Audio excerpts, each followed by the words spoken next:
INDIA गठबंधन की आज चौथी बैठक दिल्ली के एक होटल में होगी और इस बैठक में कांग्रेस नेता सोनिया गांधी, राहुल गांधी और पार्टी अध्यक्ष मल्लिकार्जुन खड़गे शामिल होंगे। वहीं बिहार से सीएम नीतीश कुमार, पूर्व मुख्यमंत्री लालू प्रसाद यादव और डिप्टी सीएम तेजस्वी यादव कल ही दिल्ली पहुंच चुके हैं। सीएम नीतीश कुमार के साथ जेडीयू अध्यक्ष ललन सिंह और मंत्री संजय झा भी इस बैठक में शामिल होंगे।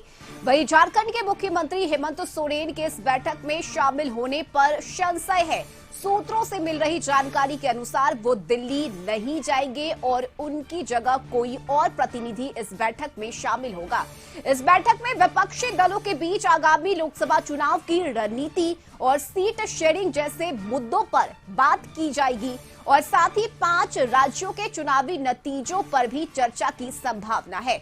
मीटिंग में 18 दिसंबर को संसद से 78 सांसदों के निलंबन पर भी बात हो सकती है और इस बैठक में सपा नेता अखिलेश यादव, दिल्ली के सीएम अरविंद केजरीवाल, फारूक अब्दुल्ला, उमर अब्दुल्ला, महबूबा मुफ्ती और आरएलडी से जयंत चौधरी मौजूद रहेंगे।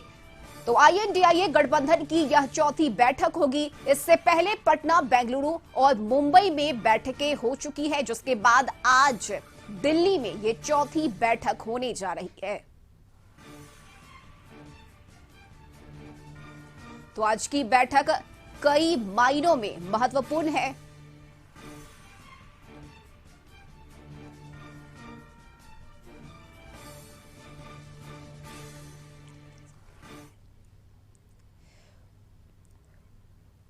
और इस वक्त सहयोगी अवनीश और न्यूज रूम से वरिष्ठ सहयोगी अमित दोनों ही हमारे साथ जुड़े हुए हैं। पहले रुक कर लेते हैं अवनीश का। अवनीश, पटना के चौक चौराहे पर सीएम नीतीश कुमार को लेकर एक पोस्टर लगाया गया है और इस पोस्टर के माध्यम से यह बताने की कोशिश की गई है कि अब वो वक्त आ गया है कि नीतीश कुमार को कमान दे दी जाए, यानी कि सीधे सीधे ये कहने की कोशिश हो रही है कि प्रधानमंत्री का चेहरा अब नीतीश कुमार को बना देना चाहिए, वो वक्त आ चुका है। हाँ बिल्कुल, देखिए पटना के विभिन्न चौक चौराहे पर बड़ा जो है पोस्टर लगाया गया है और आज दिल्ली में इंडिया गठबंधन की चौथी बैठक होनी है। इससे पहले पटना, बेंगलुरु और पुणे में बैठक हुई थी और आज जो बैठक हो रही है वो बैठक दिल्ली में हो रही है और बैठक में कई मुद्दों पर चर्चाएं होंगी। जो एजेंडा है, सीट शेयरिंग को लेकर चर्चाएं होंगी, कैसे संयुक्त रूप से प्रचार प्रसार किया जाए, इसको लेकर जो है सहमति बनेगी। जो 5 राज्यों के चुनाव परिणाम आए हैं उसको लेकर भी चर्चाएं होंगी कि आखिर कांग्रेस का वोट प्रतिशत क्या रहा है, आखिर क्यों हार हुई है। इन तमाम मुद्दों पर चर्चा होगी और सबसे खास बात यह है कि आज पटना का जो चौक चौराहे पर पोस्टर लगाया गया है उसमें नीतीश कुमार को कमान देने की मांग की गई है। देखिए जेडीयू के तमाम नेता और मंत्री जो है वो लगातार ये मांग कर रहे थे कि मुख्यमंत्री नीतीश कुमार को प्रधानमंत्री का चेहरा बनाया जाए विपक्षी गठबंधन के तहत, लेकिन अभी तक इस पर कोई भी फैसला नहीं हो पाया है, आम सहमति नहीं बन पाई है। लेकिन पोस्टर के माध्यम से जो जेडीयू के नेता हैं या जेडीयू के जो समर्थक हैं वो लगातार पोस्टर के माध्यम से ये डिमांड कर रहे हैं कि इंडिया गठबंधन में जो मुख्यमंत्री नीतीश कुमार है उनको नरेंद्र मोदी के मुकाबले प्रधानमंत्री का चेहरा बनाया जाए ताकि जो है मजबूती से चुनाव लड़ी जा सके। जेडीयू के लोग ये मांग भी कर रहे थे, चाहे मंत्री हो, विधायक हो। कल ही जो रिंकू सिंह है विधायक जेडीयू के, उन्होंने मांग की थी। इससे पहले श्रवण कुमार जो मंत्री हैं उन्होंने ये डिमांड किया था कि नीतीश कुमार को विपक्षी चेहरा बनाया जाए, लेकिन इस पर अभी भी आम सहमति नहीं बन पाई है। आज की जो बैठक है इस बैठक में आज सीटों पर चर्चाएं हो जाएंगी कि आखिर किन राज्यों में किन पॉलिटिकल पार्टियों को ज्यादा सीट मिलेगी, क्योंकि जो ये डिमांड हो रही थी कि जिस राज्य में जिस क्षेत्रीय पार्टी की मजबूती ज्यादा है वहां पर ड्राइविंग सीट उस पार्टी को दिया जाए। तो उसके परिप्रेक्ष्य में बिहार में जो है, बिहार में सबसे बड़ी विधानमंडल की जो घटक दल है वो आरजेडी है, तो आरजेडी को ड्राइविंग सीट मिलनी चाहिए, ये आरजेडी के लोग ये डिमांड कर रहे हैं। लेकिन ये क्या फैसला होगा, ये आज की बैठक में फैसला हो जाएगा कि आखिर कौन पार्टी कितनी सीटों पे चुनाव लड़ेगी। क्योंकि जो पिछले लोकसभा चुनाव की बात करें तो जेडीयू एनडीए का हिस्सा थी और इस बार वो महागठबंधन का हिस्सा है। तो वैसी स्थिति में जो 16 सांसद है जेडीयू के, उनमें भी कई सांसदों का टिकट कटना तय माना जा रहा है। कई सीटों की अदला बदली भी होगी। कांग्रेस ने भी अपनी डिमांड रख दी है कि बिहार में जो उनको सीटें चाहिए, केवल हारने वाली सीटें नहीं चाहिए बल्कि जिताऊ सीट भी चाहिए। आरजेडी के एक भी सांसद नहीं है, तो वैसी स्थिति में आरजेडी बिल्कुल अवनीश, बैठक महत्वपूर्ण है और शीट शेयरिंग पर चर्चा होनी है। अवनीश, आप हमारे साथ बने रहिए। सहयोगी अमित भी इस वक्त हमारे साथ न्यूज रूम से जुड़े हुए हैं। अमित, आज की बैठक महत्वपूर्ण, कांग्रेस का क्या रुख होगा ये जानना जरूरी है। और इसके साथ ही चूंकि हमने चुनावी जो हुए, यानी कि जो विधानसभा चुनाव के जो परिणाम आए 5 राज्यों में, उसमें अगर कांग्रेस पार्टी की जीत होती तो स्थिति कुछ और होती, लेकिन चूंकि कांग्रेस को हार का सामना करना पड़ा है और ऐसे में अब हो सकता है कि कांग्रेस को कहीं ना कहीं समझौता भी करना पड़े। लगातार ये मांग की जा रही है कि जो छोटी पार्टियां हैं उन पर फोकस करना चाहिए। तो आज की बैठक में इन चीजों पर लग रहा है कि चर्चा होगी। बिल्कुल रश्मि, आपने उस तरफ ही इशारा कर दिया जिस तरफ वाकई में चर्चा करने की जरूरत है। सबसे बड़ी बात कि कांग्रेस एक सबसे बड़ी पार्टी इस इंडिया गठबंधन की है और जब 3 राज्यों में बड़ी शिकस्त मिली हो तो आप समझिए कि वो फ्रंट फुट पे नहीं बैक फुट पर बैठकर इंतजार करेगी समझौता के लिए, क्योंकि अब वो स्थिति में नहीं होगी कि वो बाकी जो घटक दल है, यानी जो लोकल पार्टियां हैं, स्थानीय पार्टियां हैं राज्यों में, उन पर वो हावी हो सकती हैं। अब बात सीट शेयरिंग की जाए तो बिहार पर अगर केंद्रित होकर सोचा जाए तो सीट शेयरिंग का जो मुद्दा है वो बेहद अहम है और नीतीश कुमार और लालू प्रसाद यादव 2 ऐसे नेता हैं जो चाहते हैं कि जो 40 सीटें हैं उसमें बराबर बंटवारा हो, कोई किसी से कम नहीं है। यानी अगर 17 सीटों पर जेडीयू को जीत मिली थी बीजेपी के साथ रहते 2019 में, तो 17 सीटें उनको मिलनी चाहिए। अब बात बची कि अगर कांग्रेस का इसमें क्या दावा हो सकता है, तो कांग्रेस 4 सीटों पे, जो कशिश न्यूज के पास एक्सक्लूसिव जानकारी है, उस पे 4 सीटों पे दावा कांग्रेस कर सकती है।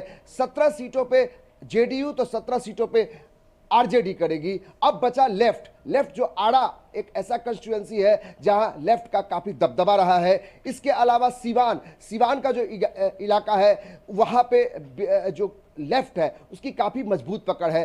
तो कई ऐसी बातों को लेकर, सीट शेयरिंग को लेकर काफी उहापोह की स्थिति बनी रहेगी, क्योंकि आप समझिए किसी भी चुनाव में जब भी कोई गठबंधन अगर सीट शेयरिंग पर चर्चा करती है तो उसमें काफी गतिरोध होता है, मतभेद उभर कर सामने आते हैं। तो ये एक बड़ी चुनौती होगी इंडिया गठबंधन की, कि किस तरीके से न सिर्फ बिहार बल्कि उत्तर प्रदेश और कई राज्यों में जहां पर कि कांग्रेस मध्य प्रदेश में अखिलेश यादव के साथ समझौता नहीं कर पाई, तो वहां पे अब अखिलेश यादव यूपी में समझौता किस तरीके से कांग्रेस के साथ कर सकते हैं, यह भी बेहद महत्वपूर्ण होगा।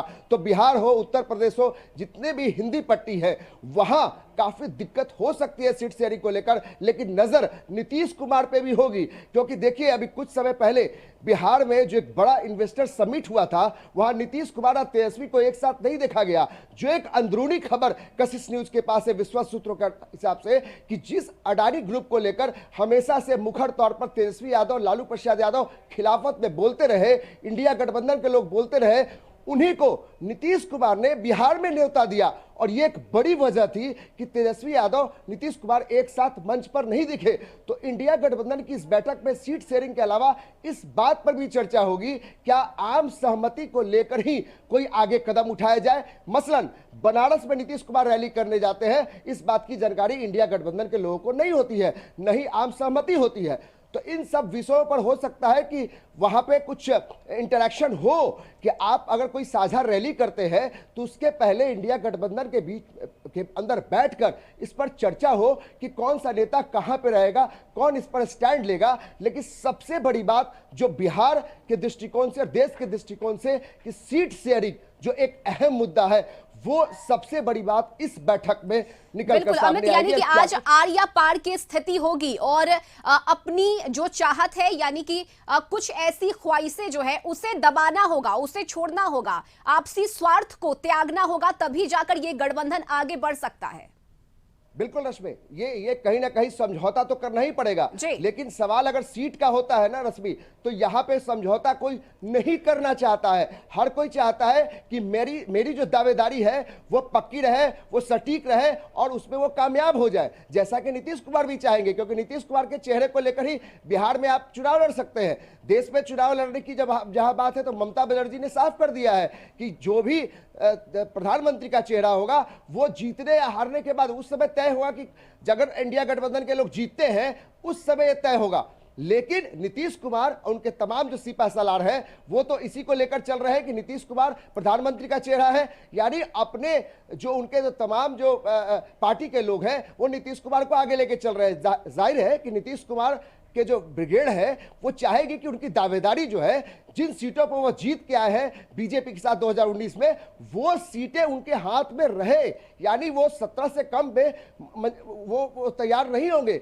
लेकिन इधर आरजेडी भी यानी तेजस्वी यादव जिस तरीके से 2020 में उन्होंने दमखम दिखाया था वो भी उम्मीद करेंगे कि हमारे एमवाई समीकरण जो है जो नई जातीय जनगणना का रिपोर्ट आया उसके हिसाब से लालू यादव की पार्टी ज्यादा मजबूत दिखती है बनिस्बत नीतीश कुमार के या फिर बीजेपी के। तो यहां पे दावेदारी उनकी और ज्यादा मजबूत हो सकती है रश्मि। तो ये एक बेहद अहम मुद्दा है जो इस सीट शेयरिंग में इस बैठक में सीट शेयरिंग को लेकर हो सकता है। इसीलिए आज की इस बैठक को महत्वपूर्ण माना जा रहा है, चाहे सीट शेयरिंग का मामला हो या फिर समझौता करना हो, किस पार्टी का रुख क्या होता है, इन तमाम चीजों पर कशिश न्यूज की नजर बनी रहेगी। बहुत शुक्रिया अमित आपका, साथ ही अवनीश आपका भी तमाम जानकारी के लिए। तो आज दिल्ली में INDIA गठबंधन की चौथी बैठक है और इस बार बिहार में सियासी बवाल मचा हुआ है। इस बैठक को लेकर कांग्रेस MLC प्रेमचंद्र मिश्रा ने इस बैठक पर खुशी जताई। उन्होंने कहा कि इस बैठक में संयुक्त प्रचार प्रसार और सीट शेयरिंग सहित कई मुद्दों पर गंभीर चर्चा होगी। वहीं बीजेपी की बात करें तो बीजेपी नेता नारायण प्रसाद ने बैठक पर तंज कसा है और कहा है कि यह बैठक ठग और भ्रष्टाचारियों का है, इन्हें जमीनी हकीकत का अंदाजा नहीं है। सुनिए क्या कहना है। जमीनी हकीकत और मेरा स्पष्ट मानना है कि बैठक का एक लक्ष्य सबसे बड़ा यही है कि हम मिलजुल कर चुनाव लड़ेंगे जिस पर सबकी सहमति है और जिस दल का जहां जितना प्रभाव क्षेत्र है स्वाभाविक है उस इलाके में उस राज्य में उस दल की उतनी प्रमुखता रहेगी। इसमें कहीं दो मत नहीं है। जो भी फैसले होंगे आम सहमति से होंगे, सबकी राय विचार से होंगे। एक ही लक्ष्य है कि हमें बीजेपी को सत्ता से बाहर करना है और हम सबको यूनाइटेड होकर मिलजुल कर चुनाव लड़ना है। कोई बीजेपी वाला या बीजेपी के गठबंधन में जो भी लोग आज भी बचे खुचे हैं वो कोई राम भक्त थोड़े हैं, वो राजनीति करते हैं, इसके नाम पर वोट वसूलते हैं। उनके लिए आस्था के प्रश्न नहीं है। कति लोग समझ नहीं रहा है। एयर कंडीशन में बैठकर ये लोग सारा चीज को तय कर लेता है। कभी जमीन पर जाकर तो देखिए कि यहाँ की स्थिति क्या है। गरीबियों को गरीबी बढ़ता गया और ठग जो नेता के रूप में स्थापित हुआ सिर्फ कमाने का चक्कर हुआ। एक चपरासी का भाई अरबों रुपया का मालिक हो गया। जनता इस चीज को नहीं देख रही है। 351 करोड़ 54 करोड़ रुपया एक कांग्रेस के MP के पास में राज्यसभा सदस्य के पास मिलता है। कि जनता इतना बुर्बक हो गई है, हर चीज को देख रही है। सब पर आपको CID लगा है या CBI लगा हुआ है या आपका जांच चल रहा है, इससे इनकी बेचैनी तो INDIA गठबंधन की बैठक को लेकर वार पलटवार का दौर शुरू हो गया है। लेकिन इस सब के बीच आज की इस बैठक में क्या सीट शेयरिंग पर सहमति बन पाती है, किन किन मुद्दों पर चर्चा होती है, ये तमाम चीजें देखनी महत्वपूर्ण होगी।